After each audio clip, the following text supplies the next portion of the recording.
Hello everybody. We're going to be going over how to diagnose and replace a set of sway bar links on the rear of this 2013 Mini Cooper Clubman. The noise I am getting from the car when I go over bumps on either side of the wheel sounds like a knocking sound, similar to that of 2x4s rattling around in the back of the car.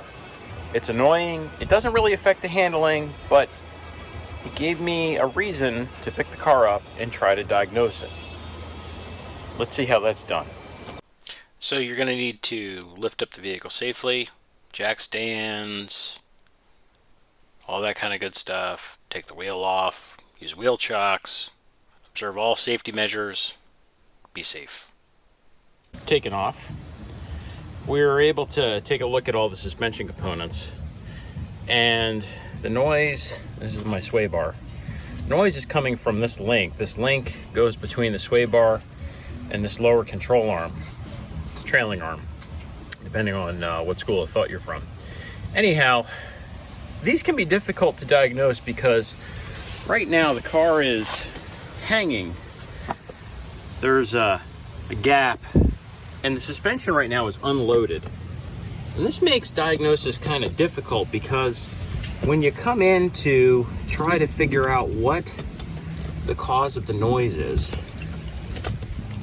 when you put your pry bar in to various areas to put some stress on them, this angle right here between the brake rotor and the sway bar is my prime angle for really kind of testing this thing. Now, this noise is very obvious when you drive. It's extremely obvious. And you know, you inspect this, you look at it, you don't really see anything. You kind of grab some things and shake them around and nothing really seems to change. But here's the thing. You have to load the suspension to put stress on these joints to diagnose them. Right now, they're in a distended position, and there's no way that you're ever going to find a fault with these because this isn't normally how the car sits. So what you need to do is you need to take, and this vehicle in particular, normally you'd run the wheel bolts back in if you want to, it's fine. There's a rotor retaining screw. I'm not going to put a lot of stress on this, but what I need to do is I need to let this brake rotor down gently on this jack stand. And now what that's going to do is that is going to change the dynamics of how the suspension is loaded. Now, when I go to do this, I'm not going to drop the car on the jack. I'm just going to slowly release the jack handle and just put some stress on that suspension member to simulate it being loaded. You notice I didn't let the car all the way down, I just put it down a little bit. Now, when I put my pry bar in, and I put it back in the same spot with the suspension loaded, I get a little bit of wiggle. I'm not really prying very hard, but I can feel that there's motion in this assembly. And I can even put my hand on it and feel it kind of clicking. And that's a pretty significant amount of motion, and it shouldn't be like that. Let's take a look at it from another angle.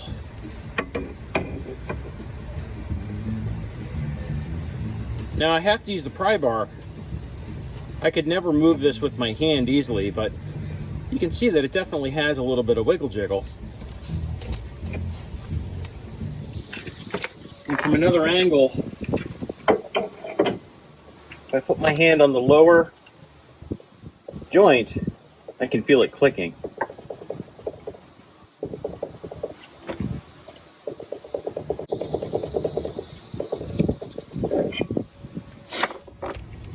Okay, so we're gonna first loosen this. I'm gonna try to anyway. Let's give it a smack.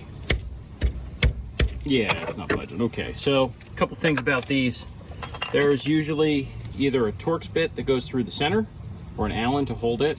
This is an aftermarket one, it doesn't have it, but what it does have is it has flats on the backside that I can lock a wrench to.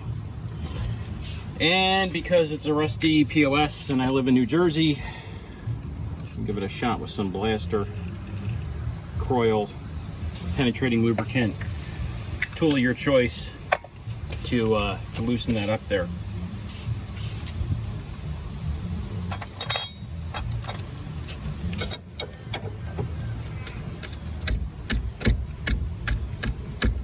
Yeah, and that's just not really budging. Of course, I'm not really tweaking it very hard either.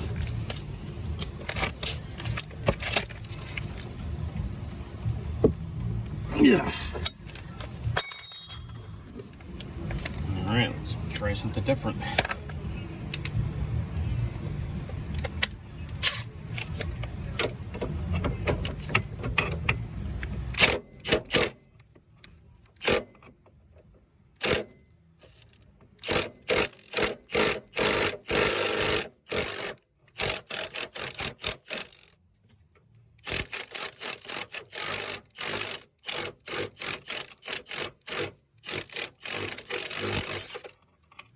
Now it's coming.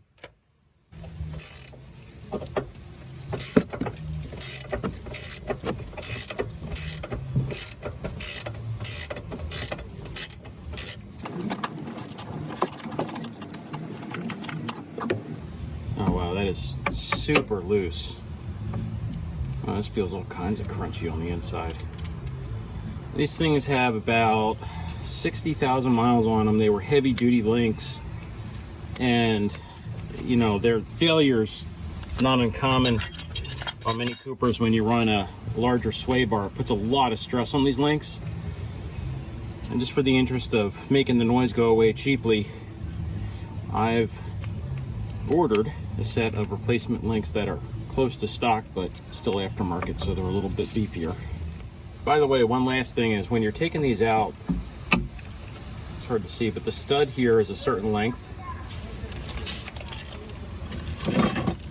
You're going to want to make sure that your replacement parts, pull them out of the bag, have the same length stud. And there's a long stud and a short stud. The long stud on this car goes on the bottom, the short stud goes on the top. So, important note. So the lower bolt is actually under the brake rotor. It's right here. And got some spider webs there, but it's the same size and it's the same idea with the going in with the flats on the wrench and then just taking that out. Now this, I gotta use a socket to get in here because it's deep, so we'll do that. Give this a little squirt.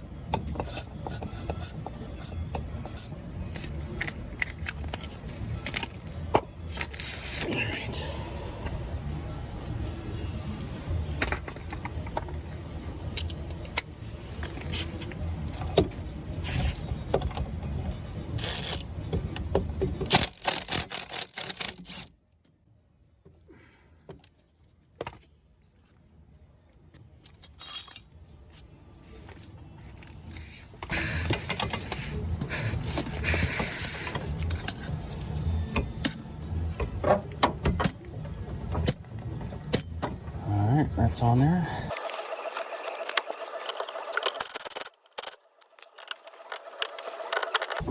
Oh yeah, I forgot about this part. I hate when that happens. Where do I have to go?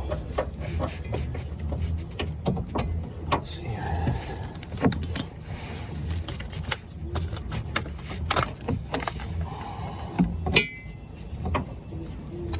So I forgot that this larger aftermarket stud ball gets hung up on this lower control arm. Just got to come out a scooch. And I don't feel like taking the rear lower control arm out of the way, but I might have to do this right. Otherwise I'm going to jam this thing. Let's see if we get a pry bar.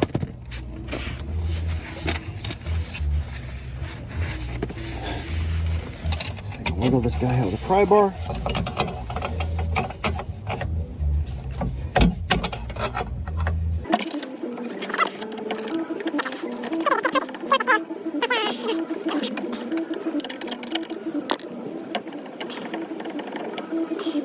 Let's try a punch. Hopefully it won't garf anything up. Punch sitting on the center of the stud.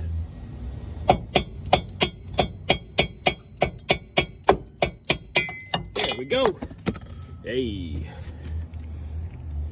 All right, so we got our shop key up here and we're looking at the torque specs. Sorry about the flicker there from the lights in the monitor. Anyway, anti-roll bar to anti-roll bar link. Anti-roll bar link to trailing arm. Here's our model numbers. I'm an R55. Replace nut. Yes, we have new nuts. Always torque your nuts, kids, to 56 Newton meters. Okay, so my torque wrench does not have Newton meters, so what I have to do is I have to use an app. Of course, you could just use a converter. This one's nice because it comes from Snap-on. It converts Newton meters to foot-pounds, and yeah, anyway, that's what you're looking at here.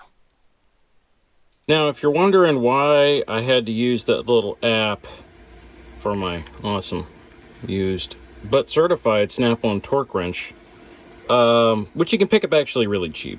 By really cheap, I mean like reasonable for homeowner use. And then to actually get it calibrated, I think it was a flat rate of $65, and they rebuilt the whole thing, and I used it against the torque tester at school. But my point is that this wrench is in Americans, and not metrics. There is no metric converter scale. Sometimes they do have that, but I had to use that. So we'll set this guy to 40.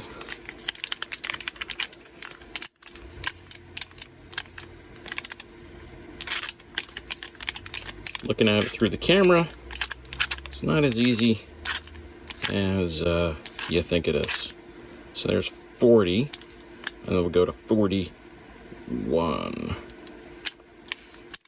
Locked and loaded.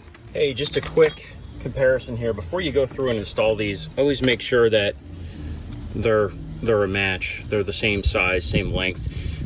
Just worth noting too that, you know, this has a collar on it that takes a wrench to hold it. The nut and the collar may be a different size than the one that you took off, stock versus aftermarket, that kind of thing. I really prefer the ones with the collar versus the Torx or the Allen in the center, because since you can get a wrench on the back, these come out much easier. You'll notice also that the sway bar has 3 holes in it. It is an adjustable sway bar. The different positions give you different amounts of force. The middle's the suggested one for street driving. I forget which it was, but I think the inner one here is much stiffer. The outer one's much softer. I like it in the middle. It gives me just the right amount of ass hang around corners in a front-wheel drive car to make it fun. So position this guy in. By the way, watch out for your ABS brake wires, hoses, all that kind of good stuff. You don't want to just go all manila gorilla in here and throw this guy together. These are much stiffer. Way stiffer. For comparison, I can move this with my thumb. That was actually the good joint. Sorry, that's the bad joint. This one is, I can't even move it. All right, enough of that. When we get our holes all lined up, sorry about the wobble there. My awesome cardboard is bumping in the way a little bit.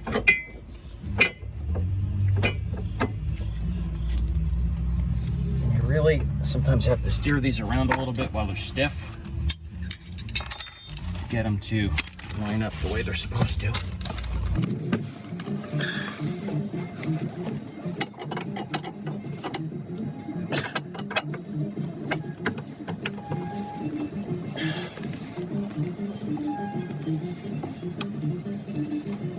First, get the bottom line, that seems to be the tricky one. Tweak, get it in there on an angle. Get that angle of the dangle. There we go, got the bottom in. Just reposition the top a little bit. There we go. And then we can put our nuts on, torque them down.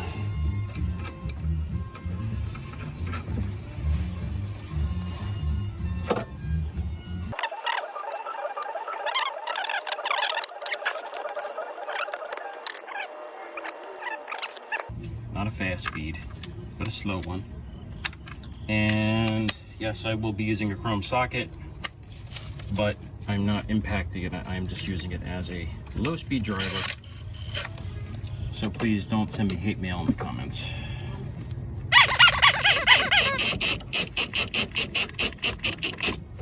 go, just snug that guy up. Do the same for the bottom.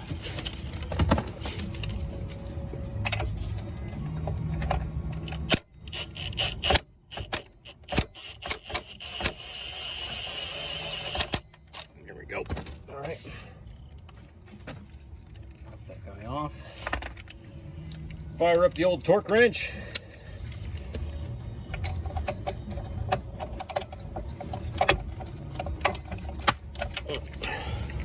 Try that deep socket on this.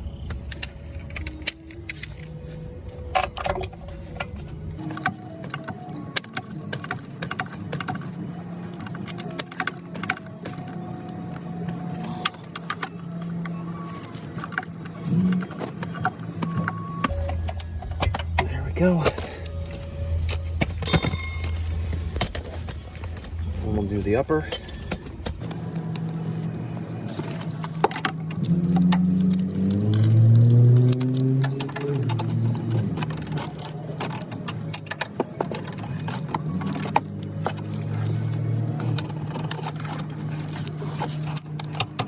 There we go.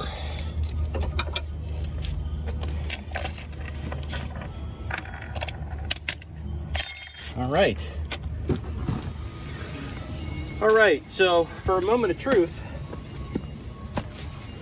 I have the car down. Oops, knocked the can of coil over. Put my bar under here, give it a little, and I got nothing. There's a little bit of flex, but the suspension clunk is gone. And put the wheel back on. Cleaning up the work area, getting my wheel bolts and putting them in the wheels, hand tight at first, and then following up with an impact gun on a run-up speed, and then finally a torque wrench for the final adjustment. Okay, just a quick post-mortem inspection here of the old sway bar link. So I got these because they were greasable. It was grease fitting, and you can see by the splooge all over these, I did in fact grease them.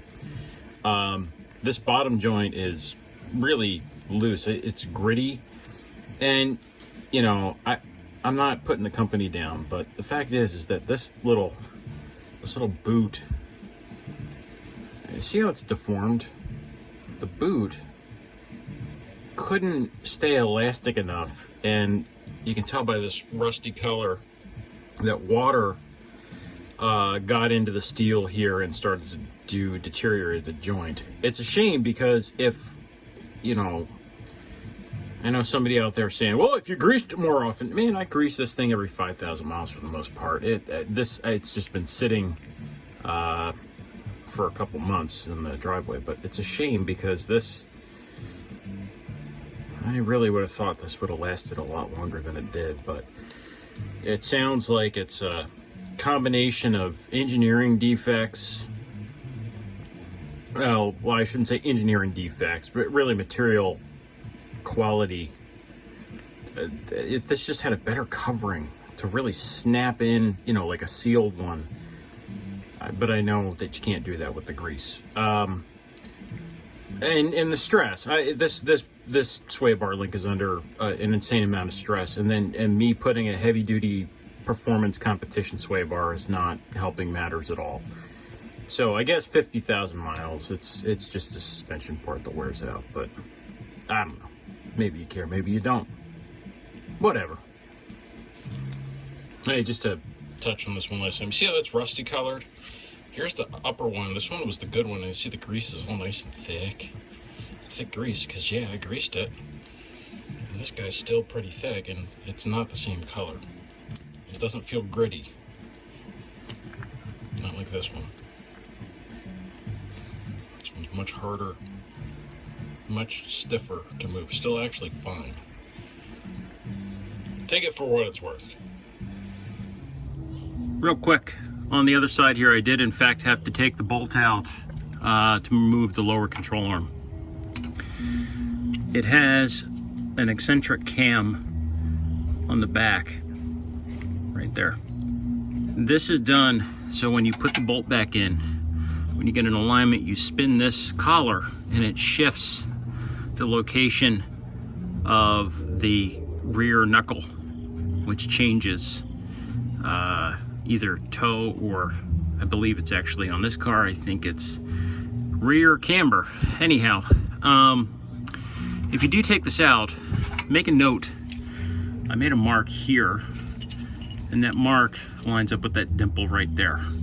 You want to preserve your alignment settings when you put this all back together and retorque it, and that way you don't have to go to an alignment shop. Also make sure that the hole lines up. If it is not through, do not force the bolt through here. Simply use a punch to recenter this, line it up. Do not force the bolt through here. This is an aluminum housing and you will destroy it. Simply put a 1-inch 12-point box wrench on it and you can spin that collar and line it back up to where it was.